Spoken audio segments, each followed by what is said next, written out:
Hey, John. John. Okay. I just make sure you hear me. The mics weren't on a second ago. I was just make sure you could hear me. You're good. You're good, man. You look dapper today. I assume you got headshots done. That's awesome. Yeah, good. Oh, look, it's our favorite couple. I know, right? How are you? Date afternoon. That's right. All right, all right. Well, I guess since we're ready to go, everything, okay. I'll go ahead and open up the meeting. I'd like to welcome everybody to the Tuesday, March the 16th scheduled work session, or mid-month meeting as we have been referring to it. Note there will be an opportunity for public comments later in the meeting. Anyone who is signed up, if they are signed up, approach the podium, state your first and last name, and you'll get your 3 minutes of fame. So having said that, I'd like to welcome everybody again. And Kim, if you'll please do the roll call.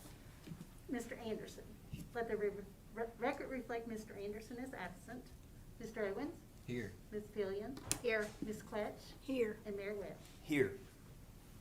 And that brings us to the approval of the agenda. Council, did we have any changes we need to make to the agenda? Okay. I'm sorry, I didn't mean to- do we need to talk about change the motion for the closed session? Okay. Okay. Do you want to, So we are going into closed session, best of my understanding.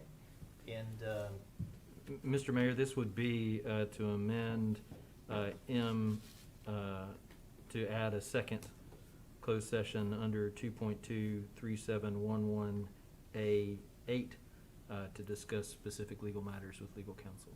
okay. All right. So what I'm looking for then is a motion to amend the agenda, add section M2, which will be pursuant to code section 2.2-3711A8. And essentially what we need is a second item for the closed session. Does anybody have a motion to? I'll make a motion and we adjust the agenda. All right. Motion by Mr. Owens to adjust the agenda as we just stated. Thank you, Cam, for that. And do I have a second? I'll second. Second by Ms. Pillion. Council, do we have any discussion? Hearing none, Kim, if you'll please call the roll. Mr. Owens? Here. Ms. Pillion? Aye. Ms. Quetch? Aye. Mayor Webb? Aye. All right.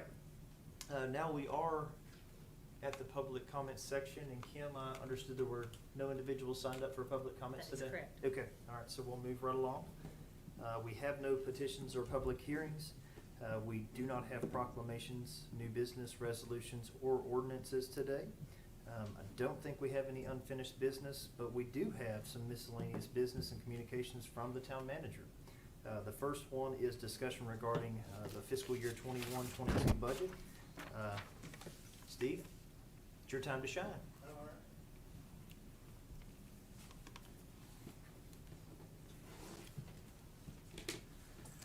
Mr. Mayor, honorable council members, here to give you a little update on our current status of this year's budget, as well as a status on our ongoing efforts for the 2022 fiscal year budget. On our current revenue status, just wanted to give you an update. We are currently at 81% of our budgeted revenue for this fiscal year. While that seems like a great milestone to achieve, we must all remember that the budget itself was quietly adjusted downward due to the pandemic last year. So it wasn't a normal operating year. But that being said, the forecast that was presented to y'all last year as the amended budget, we're at 81% of the revenue. So that is positive news, both from the standpoint of the budget, but as well as the overall economy as well.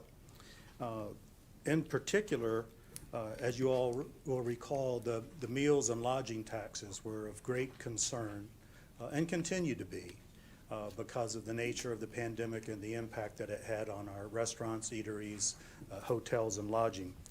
The meals tax, however, has been performing quite well, and I think that really attests to the nimbleness of our restaurateurs and their ability to adjust their business plans and adapt to this challenging environment.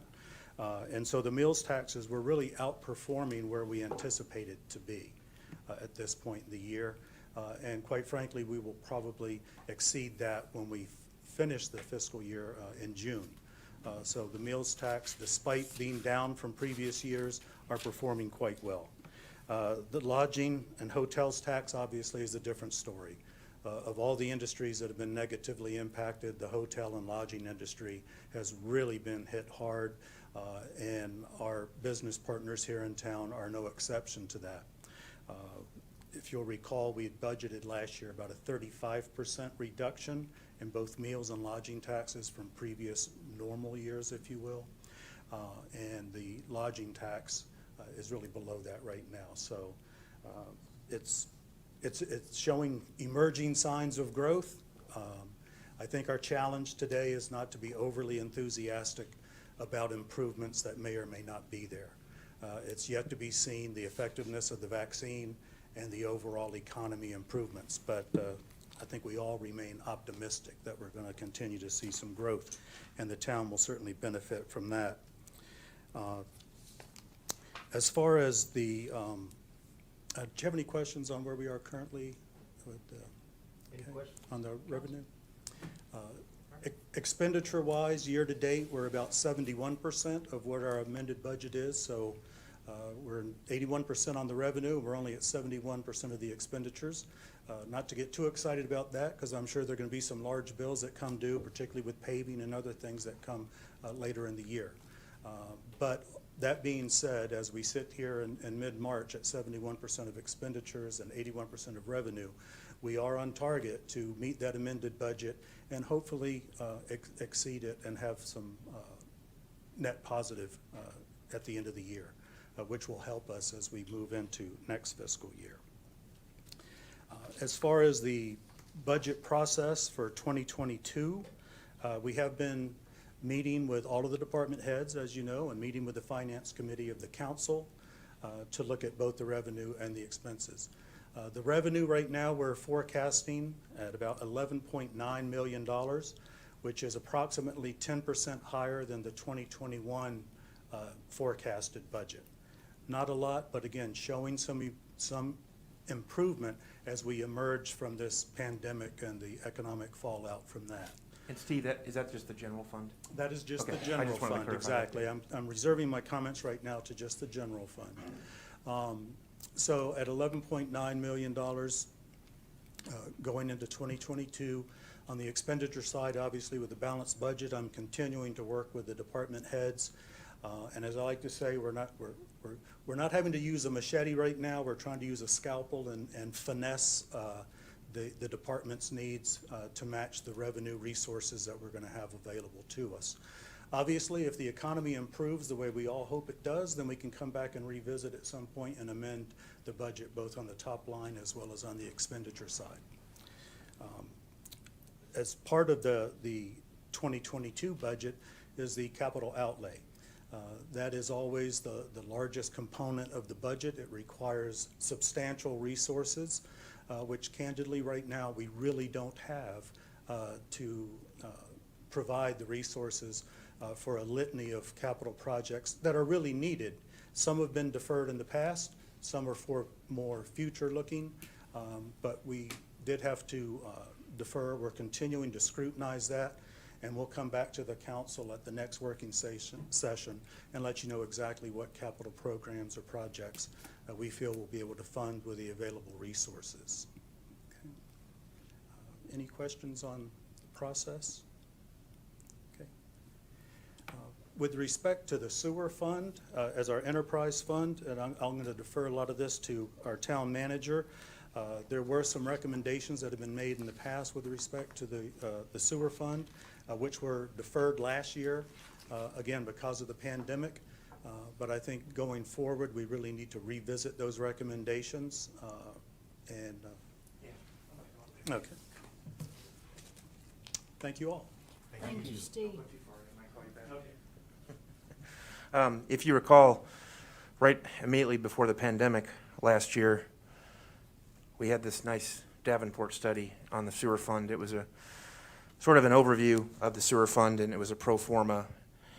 And we had explored one of the options in here, which was to call for a 4% rate increase last year and a 4% rate increase this year to sort of phase it in. Obviously, we didn't do that in light of the pandemic. We put a hold on all tax and fee increases. And so last year, we did not implement that 4% sewer rate increase.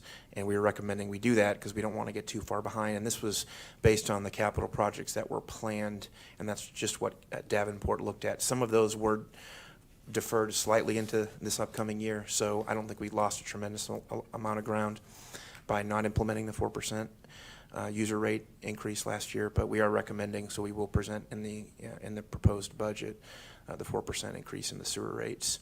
We are exploring or are currently in the process of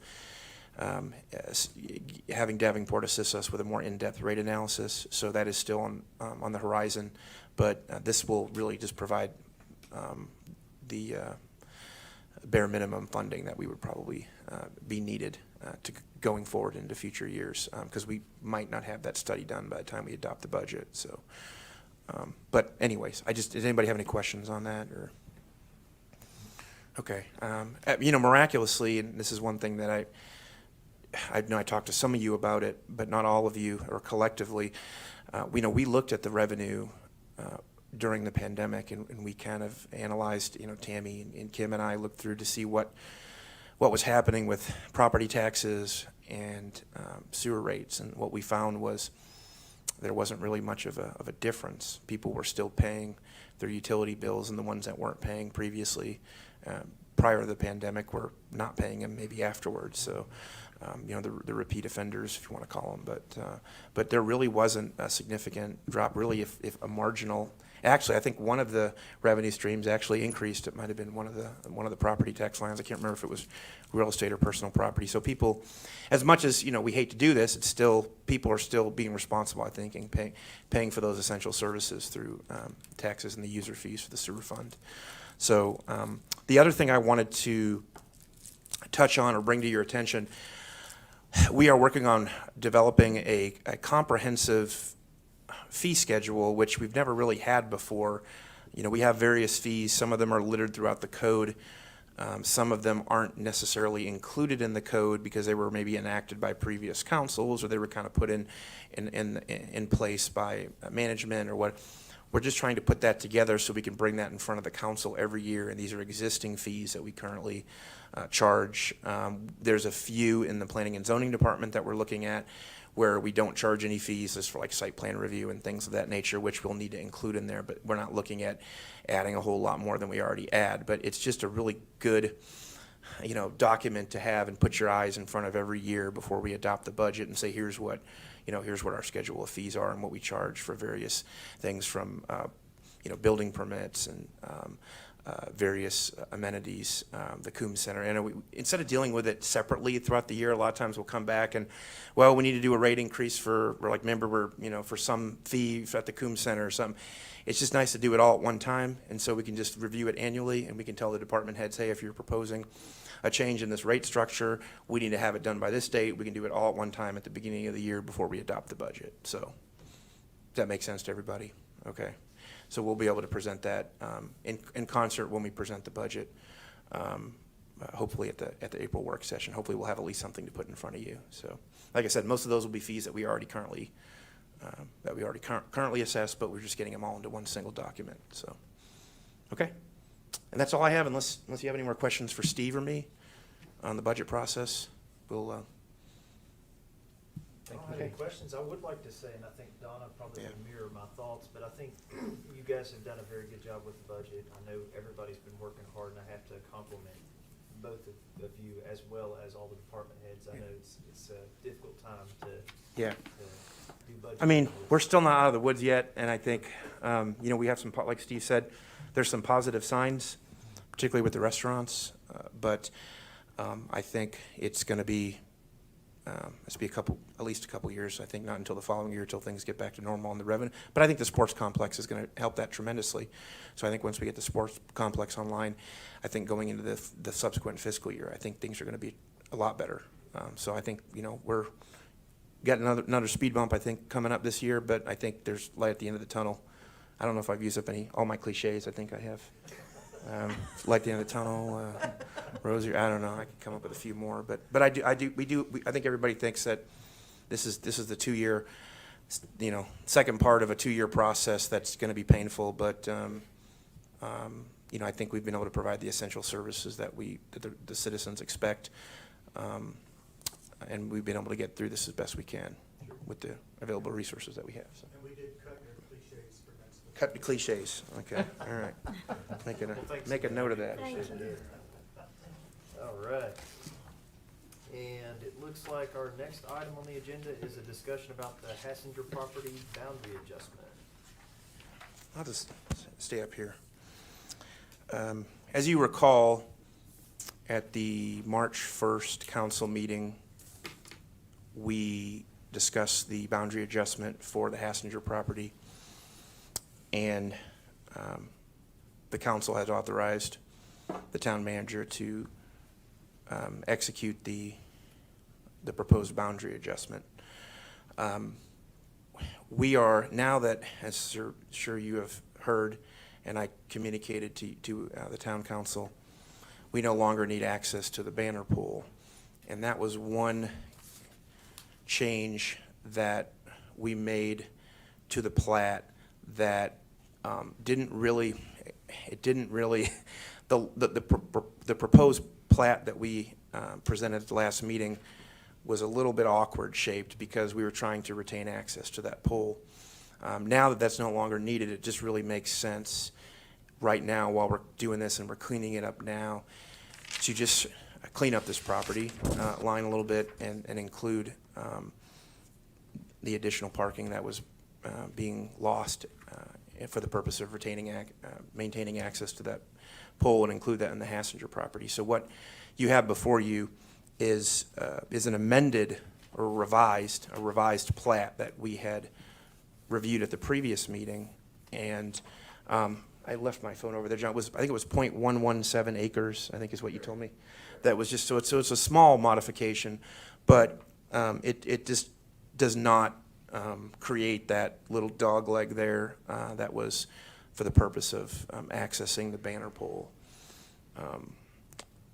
And so we're seeking the council's approval of this one to authorize me to do it, and I know I've talked to Cam to make sure that we had the proper motion in place to revise it. But I wanted to open up to any questions or if there's any discussion the council needs to have before we make a decision on that. I've got some questions, and where I'm the new man on the council, and I don't know what I don't know.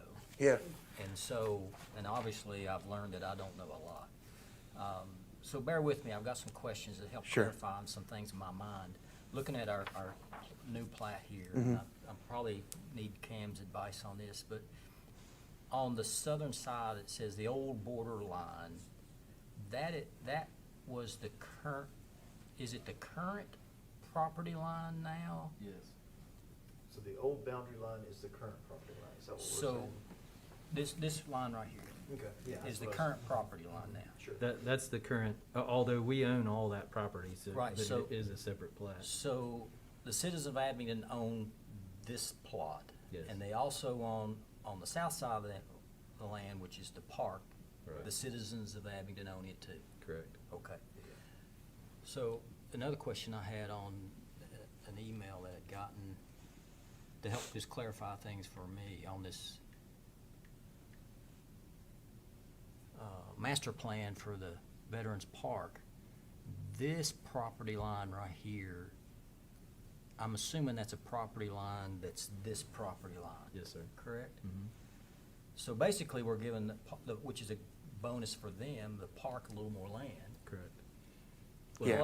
Well, we're adjusting our own internal boundaries, but that's used for the park. Now, I wouldn't necessarily say, though, Mike, that this property automatically, in essence, is, even though it's still staying within the same parcel, it's really sort of that buffer area in between the two properties. I mean, like you referenced that 2009 master plan, you're right, that only showed up to this existing property line right here, and currently the bathroom is built over that. Right. Is that, So- right, correct, Jason, okay. So, So, yeah. So what I'm getting at is, it's actually to the park's advantage that we've shifted that, they're getting a little more land than what the boundary lines show now, correct?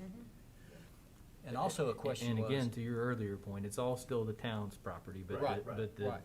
borderline between what's being used for the Veterans Park, you're gonna dogleg up a little bit closer to the house than the existing line goes. It's still the citizens' property, it's just more of it's designated towards the park than what used to be. Yes, sir. And, which has to be done because the bathrooms were built partly on that property. That was the main concern of that, So- one of the main concerns. So in my mind, that's a good thing for the park, you know, and also on the master plan, it shows a big parking lot right there on that, on this adjoining property lines. So when we were talking about doing maybe 4 spaces there, Yeah. where they've got, I didn't count them, but There's 31 spots there. And I know that that master plan was presented, 10 years ago to the council, but at some point, I think it's important to note that people were comfortable with 31 parking spots in that area. I think if we're gonna propose 4, I think that seems reasonable. so in my Yeah. mind, it's a win-win for the town can sell the Hassinger property. The park gets a little more property, plus, the plans were, I think, for us to probably provide 4 spaces. That's what That we was Yeah. tentatively, thought around, yeah. versus their 30-some. So the park wins, and we win is Yeah. way I'd see that property adjustment. Am I correct on that? Sure, sure. I'd And it also also like- I'm sorry. cleans up, the property that had been used as part of the Hassinger property is technically 2 tracks. Right. So that'll also take out that internal boundary Right. and make that one plat altogether, which will clean up that Cleans it up, yeah. property Right. too. Yeah, because there's 3 parcels right now. There's really 2 with the Hassinger and then 1. So this will go away. This will be one big boundary. Yeah, okay. So,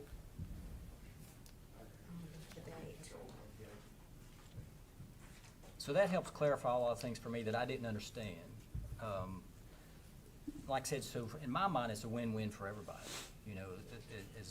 Also if we agree to put in, 4 parking spaces there, which is Yeah. much less than what they had originally had planned for, so. I mean, I think the master plan was obviously very optimistic. I mean, that was a pretty, it's great in concept, but it was probably something that was gonna require a lot of funding. Don't know when the last time that's been revisited, but I know Amanda has done some research on that, but. I've been researching the minutes of Veterans Memorial Park Foundation since 2003.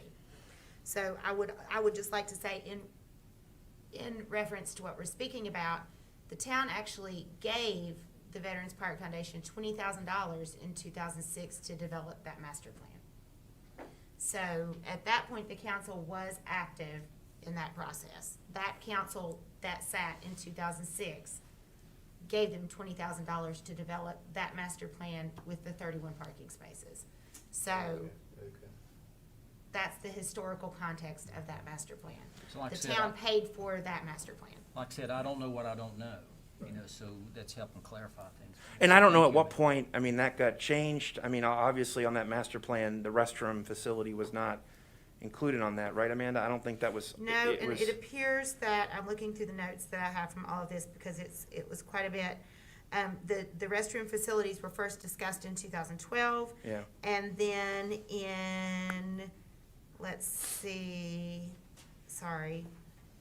the plans for the restrooms were completed in 2017. yeah. So that, there are several different town councils and several Yeah. different town planners. And there's been a lot of involved turnover since in the that. history of this Yeah. situation. So I have gone through all the minutes from 2003, because when I took my seat on that foundation, they gave me all of those minutes historically, and so I have made some notes, and I didn't get them in time for everybody to read them before the meeting, but I sent them to Mr. Moran, and we're gonna go over them and condense them and send them to the council so that we all have some historical context on how this situation has evolved over the past 20 years. Right. Makes sense. Because there are things I certainly didn't know that I understand better now. Yeah. Well, thank you for doing that research. That's very, very. With one hand. Yeah, That's right. good. That was And so impressive. I will say that I sent him the notes, and then in one of them it called somebody Mr. So-and-so, but so I've been doing it all verbally.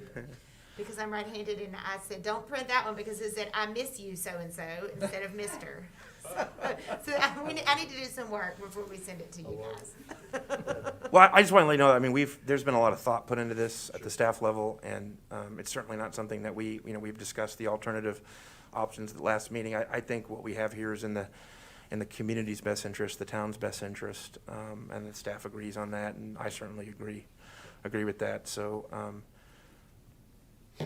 unless anybody has any more questions, we'd like to see the amended boundary adjustment plat. I'd first move that we rescind the prior motion on 3-1 Hassinger property boundary. All right. So obviously we take action separately, Cam, is that accurate? Right, yeah, so So- the motion being that, the motion that Mr. Moraney just mentioned at the regular the regular council meeting on March the 1st to approve that plat Okay. be rescinded. All right, so I have a motion on the floor then to rescind the previous motion that was made for the previous plat that we had shown. Do I have a second? A second. A second by Mr. Owens. Motion was by Vice Mayor Quetch. Any discussion, council? Hearing none, Kim, if you'll please call the roll. Mr. Owens? Aye. Ms. Pillion? Aye. Ms. Quetch? Aye. And Mayor Webb? Aye. So then I'd open up the floor to entertain a motion to approve the plat we have in front of us today that's been cleaned up. Yes, I have the revised plat here, and I make the motion that we direct the town manager to initiate a boundary adjustment for the Hassinger property based on the plat, document number 15044-002.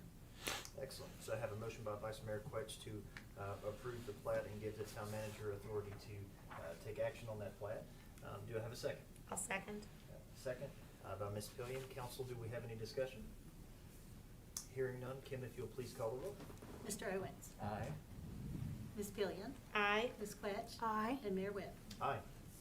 And Jimmy, I want to say, I know you guys, the staff, gave this a lot of thought, and we appreciate your feedback. We really do. It helps us as a council to make informed decisions. I also want to say we've all collectively had conversations individually with one another, Yeah. and we put a lot of thought into this as well. And Yeah, this- there's been a lot of thought and discussion. I just, Right, right. this has not been a hasty decision. This has been a lot of thought put into this. Absolutely. And I think we've considered all sides and all options and Absolutely. trying to do what's in the best interest. Well, we appreciate that, Yeah. and thank you guys for keeping us informed. And thanks again, Mike, you made some very good points about, this seems to be the best of both worlds for all parties involved. So I think we can all agree on that. But Win-win. Thanks, bunch. Thanks. Yeah. All right. Council, do we have any reports? Mayor, there is one thing I wanted to update. Sure. I just wanted to have Jason come up here and just provide an update on the Hiram Dooley House. Oh, sure. Because there's sure. been some Mr. recent Bond, activity, and it's something that will be coming for action at the next council meeting. Okay. Thank you, Mayor Webb and honorable council. Just wanted to give you a brief update on the Hiram Dooley House. A couple weeks ago, staff, myself, Mr. Dew, a few other members of staff met a property owner. It's public knowledge now, Mr. Dave Dalton, and a few members of the Sinking Springs Presbyterian Church on the possibility of relocating the house from its current location to a vacant lot on Park Street between addresses 124 and 134. Mr. Dalton owns the property. The property is in the AE floodway fringe district, which requires a special use permit and a flood study and an accompanying site plan. They have gotten together with the church. Mr. Dalton has agreed to pay for the move of the property.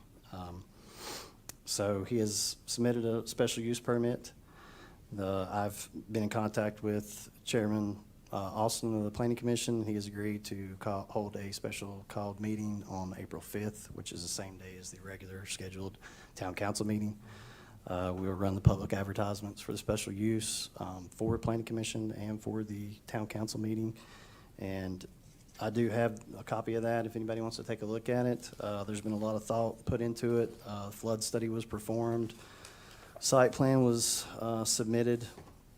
So logistically, we got it all thrown together, and hopefully we'll be able to save this historic house. And I have to commend Mr. Dalton and the members of the church for putting that together.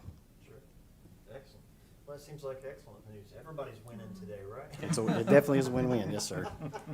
No, that is very, very good news. I appreciate the update, and we look forward to hearing about that on the 5th, yeah. Thank you all Yeah, very much. even though that the planning commission would be hearing or considering that special use application immediately prior to the council, based on my discussions with Jason, really it's just a recommendation or not. It's not, and we have all the information that the planning commission is going to be reviewing.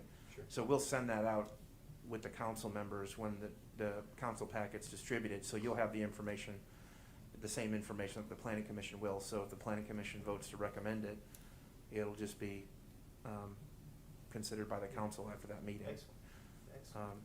But okay, that's right. I think that covers everything. Okay. Thank you. Thanks for that update, yeah. Yes, sir. All right, so now, council, do we have any reports that you'd like to make, or any comments, council? All right, if we have none of those, we do have a closed session scheduled, and I would entertain a motion to take us into closed session. Mr. Mayor, before we make the motion, we don't need to go in for that first one, since we've talked about the property issue in open session. Okay. So I didn't think it was necessary to amend it, take it off in case we Okay. decided to go in. Okay. So I think we just need to make the motion So for really the, it's for the just legal the matters, second. yeah. Okay, Yeah. all right, so M2 then. Mhm. Okay. Ready for the motion? Yes, sir. I'd like to make a motion that the Abingdon Town Council convene in closed session to discuss the following as permitted by Virginia Code 2.23711A8, a matter involving permitting issues to discuss with legal counsel. All right, I have that motion. I'll second. Motion by Mr. Owens, second by Vice Mayor Quetch. Any discussion, council? Hearing none, Kim, if you'll please call the roll. Mr. Owens? Aye. Ms. Pillion? Aye. Ms. Quetch? Aye. And Mayor Webb? Aye. All right. So we're gonna have to ask the honeymooners to leave for just a moment.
coming back? He went to speak. Oh, okay, all right. We're ready to go, or we'll wait for Cam? She kept looking at me. Okay. Didn't want it. So I guess, mics are on, yeah. I would entertain a motion to come back into open session. I'd like to make a motion that the town council certify that Just come back into Not open session certification, first. just come into open session. to come into open session.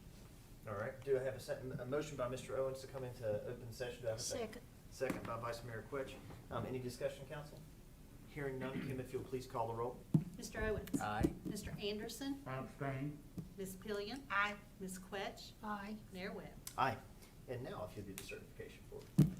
I move that the town council certify that in the closed session just concluded, nothing was discussed except the matter or matters, one, specifically identified in the motion to convene in closed session, and two, lawfully permitted to be discussed under the provisions of the Virginia Freedom of Information Act cited at this motion. Mr. Owens? Aye. Do you so certify? I do certify. Mr. Anderson? Ms. Pillion? I so certify. Ms. Quetch? I so certify. And Mayor Webb? I so certify. So that brings us to the end of the agenda. Is there anything I've missed, Cam, Jimmy? Need the council? I don't think so. Okay. If there's nothing else, I would adjourn the meeting. All right. Very good. Thank